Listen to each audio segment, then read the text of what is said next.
ನಮಸ್ಕಾರ ಸ್ನೇಹಿತರೆ, ತಮ್ಮೆಲ್ಲರಿಗೂ ಕೂಡ KR ಟೂಲ್ಸ್ಗೆ ಪ್ರೀತಿಯ ಸ್ವಾಗತವನ್ನು ಕೋರ್ತಾ TETಗೆ ಸಂಬಂಧಪಟ್ಟಂಥ ಬ್ರೇಕಿಂಗ್ ಅನೌನ್ಸ್ಮೆಂಟ್ ಇದೆ.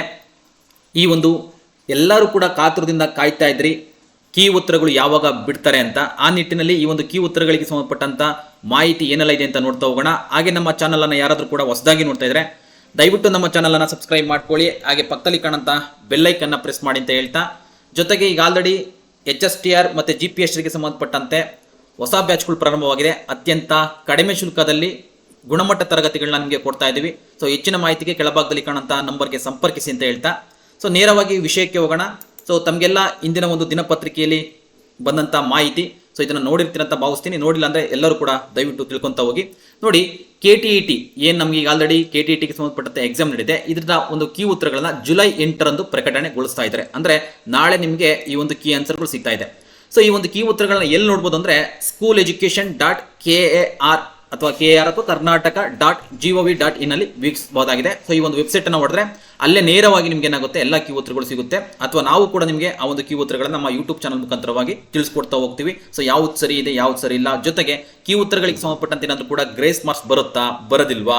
ಸೊ ಅದೇ ರೀತಿಯಾಗಿ ಮತ್ತೊಂದು ಇಂಪಾರ್ಟೆಂಟ್ ಮಾಹಿತಿ ಅಂದ್ರೆ ಆಕ್ಷೇಪಣೆ ಅಂತಂದ್ರೆ ಲೈಕ್ ಏನಾಗಿರುತ್ತೆ ಅಂದ್ರೆ ಆಯ್ಕೆ ಯಾವ್ದಾದ್ರು ಒಂದು ಕ್ವಶನ್ ಸಂಬಂಧಪಟ್ಟಂತೆ ನೀವು ಅವರು ಕೀ ಉತ್ತರಗಳನ್ನ A ಅಂತ ಕೊಟ್ಟಿರ್ತಾರೆ, ಇಲ್ಲ ನಿಮಗೆ B ಅಂತ ಪಕ್ಕ ಗೊತ್ತಿರುತ್ತೆ. ಅಂದ್ರೆ ಕೊಟ್ಟಿರುವಂತ ಏನಾದರೂ ಕೂಡ ಏನು ನಮಗೆ ಸೋರ್ಸ್ ಬುಕ್ ಅನ್ನು ಕೊಟ್ಟಿದ್ರು ಅಥವಾ ರಿಸೋರ್ಸ್ ಸಂಬಂಧಪಟ್ಟಂತೆ ಅಥವಾ ಇವನ್ನ ರೆಫರೆನ್ಸ್ ಮಾಡಿ ಅಂತ ಬುಕ್ಸ್ ಅನ್ನ ಲಿಸ್ಟ್ ಅನ್ನು ಕೊಟ್ಟಿದ್ರು. ಆ ರೆಫರೆನ್ಸ್ ಬುಕ್ಸ್ ಅಲ್ಲಿ ಏನಾದರೂ ಕೂಡ ಇಲ್ಲ ಆಯ್ಕೆ B ಅಂತಾನೆ ಇತ್ತು ಅಥವಾ B ಆಯ್ಕೆ ಸರಿಯಾಗಿ ಉತ್ತರ ಕರೆಕ್ಟ್ ಆಗಿದೆ ಅಂತ ನಿಮ್ಗೆ ಗೊತ್ತಿತ್ತು ಅಂದ್ರೆ ಆ ಒಂದು ಕೀ ಉತ್ತರಗಳನ್ನ ಆ ಒಂದು ಪ್ರಶ್ನೆಗೆ ಆಕ್ಷೇಪಣೆಯನ್ನು ನೀವು ಸಲ್ಲಿಸಬಹುದಾಗಿದೆ ಆ ಒಂದು ಕೀ ಉತ್ತರಕ್ಕೆ. ಓಕೆನಾ.